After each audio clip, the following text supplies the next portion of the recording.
பரமண்டலங்களில் இருக்கிற எங்கள் பிதாவே, உம்முடைய நாமம் மகிமைப்படுவதாக. அன்றன்றுள்ள அப்பத்தை எங்களுக்கு என்று தாரும். கர்த்தாவே, இஸ்ரவேலரின் வனாந்திர பயணத்திலே வானத்து மன்னாவினால் அவர்களை 40 வருடம் போஷித்தீர் சுவாமி.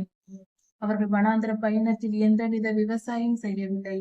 ஆண்டவரே, வானத்திலிருந்து மன்னாவை தேவதூதர்களின் அப்பத்தை நீர் கொடுத்து 40 வருடங்கள் அவர்களுக்கு தினமும் அதிகாலையின் மன்னாவையும் ஆண்டவரே மாலை வேளைகளின் மாம்சத்தையும் கொடுத்து அவர்களை திருப்தியாய் போஷித்து வந்தீர் சுவாமி. சரீரத்திற்கு தேவையான உணவுப் பொருட்களை நீர் பஞ்சமில்லாமல் கொடுத்தீர். அவர்கள் திருப்தியாய் சாப்பிட்டு இந்த பூமியில் இல்லாத அளவுக்கு ஆரோக்கியமாய் அவர்கள் வாழ்ந்தார்கள். அவர்கள் கால்கள் வீங்கவில்லை. அவர்களுக்கு சத்து பற்றாக்குறை வரவே இல்லை.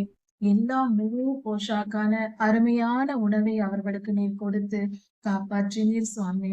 அவர்கள் ஜீவனை காப்பாற்றி முழு பலத்தோடு அவர்களை நடத்தினீர் கர்த்தாவே. உம்முடைய கிருபை மிகவும் பெரியதப்பா.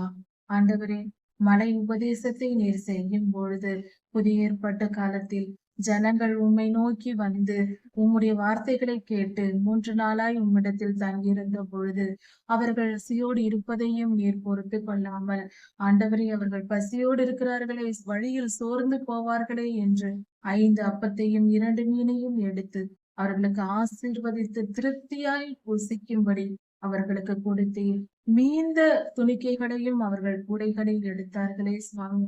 மீந்து போகும் அளவுக்கு அவர்களை திருப்தியாய் கொடுத்து போஷித்தீரே கர்த்தாவே. அது போல இன்றும் எங்கள் வாழ்க்கையிலும் என்னாலும் உணவு பஞ்சம் இல்லாதபடிக்கு கடைசி காலத்தில் பஞ்சம் வரும் என்று சொல்லப்பட்டிருக்கிறதே. ஆண்டவரே, முத்திரை தரிக்காதவர்களுக்கு பொருளாதார பாதுகாப்பு இல்லாமல் நாங்கள் கஷ்டப்படுகிற நேரம் வருகிறதே சுவாமி.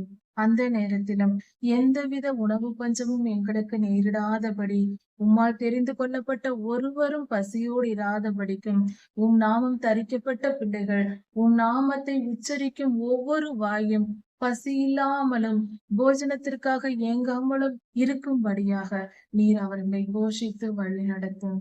எங்களை போஷித்து வழி நடத்தும். உணவு பஞ்சம் உம்முடைய பிள்ளைகளுக்கு வராதபடிக்கு நீர் காத்துக்கொள்ளும். சர்வ வல்லமையுள்ள தெய்வமே, உம்முடைய கிருபை பெரியது. எல்லா துதியும் கனமும் வல்லமையும் மகிமையும் சோத்திரமும் பலமும் சதா சர்வ காலங்களிலும் உமக்கே உண்டாவதாக.